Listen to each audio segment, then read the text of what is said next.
ക്രിസ്തുവിൽ വാത്സല്യമുള്ളവരെ, ആണ്ടുവട്ടം 7-ാം ഞായർ ദിവ്യബലി മധ്യേ നാം ശ്രവിക്കുന്ന സുവിശേഷ ഭാഗം ലൂക്ക 6-ാം അധ്യായം 27 മുതൽ 38 വരെ വാക്യങ്ങളാണ്. കഴിഞ്ഞ ഞായറാഴ്ച നാം ശ്രവിച്ച സമതല പ്രസംഗത്തിന്റെ 2-ാം ഭാഗം വിവരിക്കുകയാണ് ഇന്നത്തെ സുവിശേഷം. സമതല പ്രസംഗത്തിന്റെ തുടർച്ചയായി ശത്രു സ്നേഹത്തെ സംബന്ധിക്കുന്ന ഒരു നവീന ആശയം യേശുവിന്റെ വാക്കുകളിലൂടെ ലൂക്ക നമുക്ക് നൽകുകയാണ്. ആദ്യത്തെ 2 വാക്യങ്ങളിൽ ശത്രു സ്നേഹത്തിന്റെ പൂർണ്ണതയ്ക്കുള്ള 4 കൽപ്പനകൾ പ്രവൃത്തി പദത്തിലാക്കാൻ ആഹ്വാനം ചെയ്യപ്പെടുന്നു. 1. സ്നേഹിക്കുക. 2. നന്മ ചെയ്യുക. 3. അനുഗ്രഹിക്കുക. 4. പ്രാർത്ഥിക്കുക. ഇവിടെ ശത്രുക്കളായി പരിഗണിക്കപ്പെടുന്നവർ ക്രിസ്തുവിശ്വാസം സ്വീകരിച്ച ലൂക്കായുടെ ശ്രോതാക്കളെ പീഡിപ്പിക്കുകയും സിനഗോഗുകളിൽ നിന്ന് പുറത്താക്കുകയും ചെയ്യുന്നവരാണ്. അക്കൂട്ടരോട് ശത്രുത വച്ച് പുലർത്തുന്നത് തികച്ചും ന്യായയുക്തമായി അക്കാലത്ത് കണക്കാക്കിയിരുന്നു. അത്തരമൊരു സന്ദർഭത്തിലാണ് ശത്രുക്കൾക്ക് നേരെ വച്ചു പുലർത്തേണ്ട ഒരു പുതിയ കാഴ്ചപ്പാട് ശ്രോതാക്കൾക്ക് നൽകപ്പെടുന്നത്. അന്നുവരെ ജനം കേൾക്കാത്ത ശത്രു സ്നേഹത്തിന്റെ അപൂർവമായ ഒരു പരിശീലനമാണ് യേശുവിന്റെ ആഹ്വാനത്തിൽ അടങ്ങിയിരിക്കുന്നത്.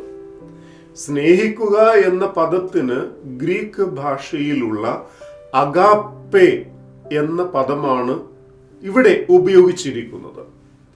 അഗാപ്പെ എന്നാൽ കേവലം ഒരു സ്നേഹവിരുന്ന് മാത്രമല്ല, മറിച്ച് സജീവ പരിഗണനയുള്ള കർമ്മം കൊണ്ട് പ്രകടമാക്കുന്ന സ്നേഹമാണ്. ഈ ഒരു സ്നേഹകർമ്മം ശത്രുക്കൾക്ക് വിളമ്പുന്നതാണ് യേശു വിഭാവന ചെയ്യുന്ന സ്നേഹത്തിന്റെ സമ്പൂർണത. ശത്രുക്കളോട് അനുഷ്ഠിക്കേണ്ട 4 കർമ്മ പദ്ധതികൾ തുടർന്ന് ശ്രോതാക്കൾക്ക് ലഭിക്കുന്നു. 1. ഒരു ചെകിടത്ത് അടിയേൽക്കുമ്പോൾ മറ്റ് ചെകിടും കാണിച്ചു കൊടുക്കുക. 2. മേലങ്കി കരസ്ഥമാക്കുന്നവന് പുറം കുപ്പായം കൂടി നൽകുക.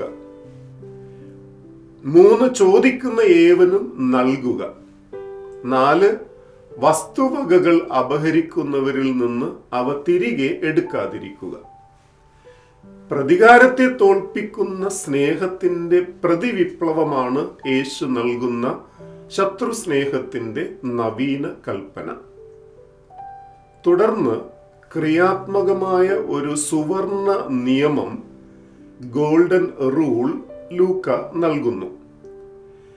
ഒരു മനുഷ്യനും മറ്റുള്ളവരിൽ നിന്ന് തിന്മ ആഗ്രഹിക്കുന്നില്ല. നന്മയാണ് നാം ഏവരും അന്യരിൽ നിന്ന് പ്രതീക്ഷിക്കുന്നത്.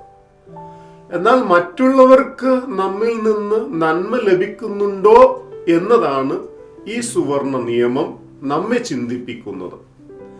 അങ്ങനെയെങ്കിൽ മറ്റുള്ളവരിൽ നിന്ന് നമുക്ക് ലഭിക്കേണ്ടതും നമ്മിൽ നിന്ന് മറ്റുള്ളവർക്ക് ലഭിക്കേണ്ടതും തമ്മിൽ സ്നേഹത്തിന്റെ ഒരു പാരസ്പരിക ബന്ധമുണ്ട്. ലൂക്ക അനുശാസിക്കുന്ന ശത്രു സ്നേഹത്തിന് സുവർണ നിയമത്തിന്റെ പാരസ്പരിക ബന്ധത്തിനപ്പുറം ഒരു തലമുണ്ട്. സുവർണ നിയമം മുന്നോട്ട് വെക്കുന്ന പരസ്പര സ്നേഹം പാപികളും അനുഷ്ഠിക്കുന്നുണ്ട്. പാപികളും തങ്ങളെ സ്നേഹിക്കുന്നവരെ സ്നേഹിക്കുന്നുണ്ടല്ലോ. ക്രിസ്തു സ്നേഹിയായ ഒരു മനുഷ്യൻ സുവർണ നിയമത്തിന്റെ അതിർത്തികൾ ലംഘിക്കുവാൻ ബാധ്യസ്ഥനാണ്. നിസ്വാർത്ഥവും സാർവത്രികവുമായ സ്നേഹബന്ധത്തിൽ നിന്നുളവാകുന്ന പ്രവർത്തനങ്ങളിലൂടെയാണ് ഈ ലംഘനം, ഇൻവേർട്ടഡ് കോമയിൽ, ഈ ലംഘനം സംഭവിക്കുന്നത്. ഇവിടെ ക്രിസ്തു സ്നേഹിതർ ആരിൽ നിന്നും പ്രതിഫലമായി ഒന്നും തന്നെ പ്രതീക്ഷിക്കുന്നില്ല. അപ്രകാരം സ്നേഹത്തിന്റെ പ്രവർത്തികൾ സീമാതീതമാകുമ്പോൾ ശത്രുവിന്റെ ശത്രുത അപ്രസക്തമാകുന്നു.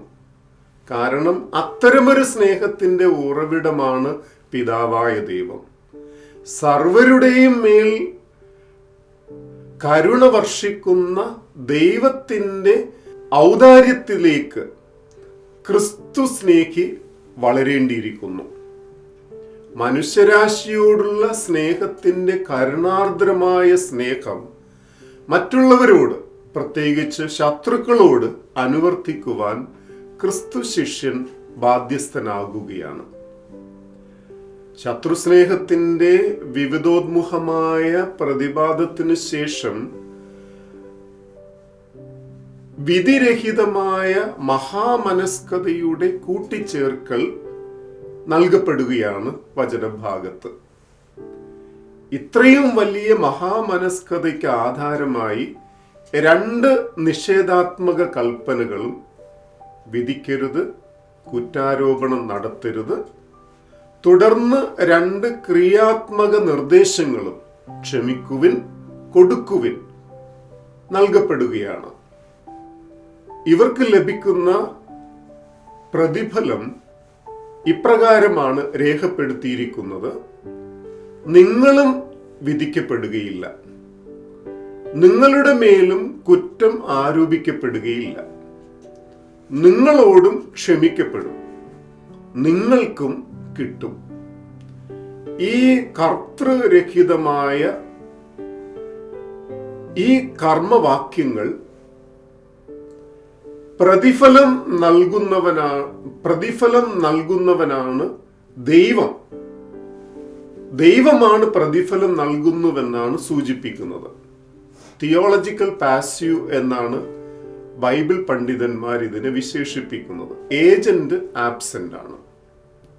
കൂടാതെ മറ്റുള്ളവരോട് നാം സമാധാനപരവും കരുണയോടും വിധിക്കാതെയും മഹാമനസ്കതയോടും വർത്തിക്കുമ്പോൾ നാമും മറ്റുള്ളവരാൽ അതേ നാണയത്തിൽ പരിഗണിക്കപ്പെടുമെന്നും കർത്തൃരഹിതമായ ഈ കർമ്മവാക്യങ്ങൾ ഓർമ്മപ്പെടുത്തുന്നു.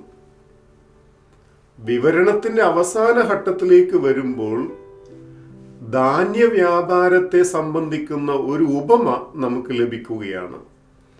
വാങ്ങുന്നയാൾ ചിലവഴിക്കുന്ന പണത്തിന്റെ തോത് അനുസരിച്ച് അളവ് നാഴി നിറഞ്ഞ് കവിയും വിധം അമർത്തി കുലുക്കി മടിശീലയിലേക്ക് പകർന്നു കൊടുക്കപ്പെടുന്നു. ഇപ്രകാരം സ്നേഹവും ക്ഷമയും കരുണയും മഹാമനസ്കതയും കാണിക്കുന്നവർക്ക് ദൈവത്തിൽ നിന്നും മറ്റുള്ളവരിൽ നിന്നും കൂടുതൽ ഉദാരമായി ലഭിക്കുന്ന വാഗ്ദാനമാണ് ഇവിടെയുള്ളത്. ഉദാരമതികൾക്ക് അളവില്ലാത്ത ഔദാര്യം ലഭിക്കുന്നുവെന്ന് സാരം. പ്രിയമുള്ളവരെ, നമ്മുടെ മുമ്പിൽ നിൽക്കുന്ന ഒരാൾ ശത്രുവാണെന്ന് തിരിച്ചറിയുമ്പോൾ പോലും ദൈവസ്നേഹത്തെ പ്രതി ആ വ്യക്തിയോട് കരുണയും മഹാമനസ്കതയും കാട്ടാൻ നാം ക്ഷണിക്കപ്പെടുന്നു. തിന്മയെ നന്മ കൊണ്ടും വിദ്വേഷത്തെ സ്നേഹം കൊണ്ടും കീഴ്പ്പെടുത്തുവാൻ നമുക്ക് കഴിഞ്ഞാൽ ശത്രു നിഗ്രഹ വാഞ്ചനയെ ശത്രു സംരക്ഷണ വാഞ്ചന കൊണ്ട് അതിജീവിക്കുവാൻ കഴിയും. കർമ്മം ചെയ്യുകയാണ് നമ്മുടെ ലക്ഷ്യം. കർമ്മഫലം നൽകുന്നത് ഈശ്വരനാണ്. ദൈവം നമ്മെ സമൃദ്ധമായി അനുഗ്രഹിക്കട്ടെ.